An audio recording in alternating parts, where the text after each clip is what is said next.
তো একটি ভয়ঙ্কর চুড়াইল। সে প্রতিদিন শিকার খুঁজত ওই রাস্তায়। একদিন ওই চুড়াইলটি শিকারের জন্য ওই গ্রামে আসে। এখানে তো কেউ নেই, মনে হচ্ছে আমাকে আজও অভুক্ত থাকতে হবে। যাই, তাহলে জঙ্গলে চলে যাই।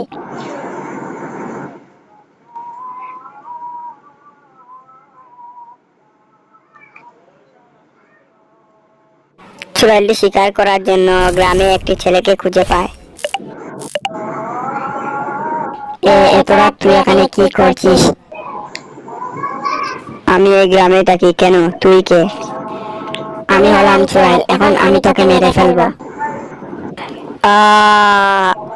চুড়াইলটি বাবলুকে মেরে ফেলে জঙ্গলে চলে যায়। আরে আরে বাবলু, তোমার কি হয়েছে? মনে হচ্ছে গ্রামের পাশে জঙ্গলে চুড়াইলটাকে মেরে দিয়েছে। যাই, মুরল মশাইকে জানিয়ে আসি।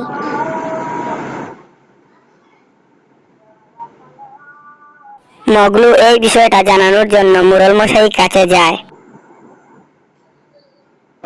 মুরল মশাই, আমাদের গ্রামের বাবলুকে ভয়ঙ্কর চুড়াইলটি মেরে ফেলেছে। কি বলিস? এখন আমরা বাঁচবো কিভাবে? ওই চুড়াইলটি তো আমাদেরকেও মেরে ফেলবে। আমি একজন বড় তান্ত্রিক বাবাকে চিনি, চলুন আপনাদেরকে ওনার কাছে নিয়ে চলি। হুম স্বাহা, হুম স্বাহা, হুম স্বাহা। তান্ত্রিক বাবা, আমরা একটা বিপদে পড়েছি, আপনি কি আমাদের সাহায্য করতে পারবেন? তোদের কি সাহায্য লাগবে বল আমাকে, আমি তোদের সাহায্য করতে পারবো। আমাদের গ্রামের পাশের জঙ্গলে একটি চুড়াইল থাকে। ওই চুড়াইল আমাদের গ্রামের বাবলুকে মেরে দিয়েছে। আপনি আমাদের ওই চুড়াইলটির হাত থেকে বাঁচান। তোদের গ্রামে আমাকে নিয়ে চল, আমি দেখছি ওই চুড়াইলটিকে। চলুন আমাদের সাথে আমাদের গ্রামে। একদিন চুড়াইলটি শিকারের জন্য ওই গ্রামে আবারও আসে। তুই কে? এত রাত এখানে তুই কি করছিস? আমি হলাম বাবার বাবা, তান্ত্রিক বাবা।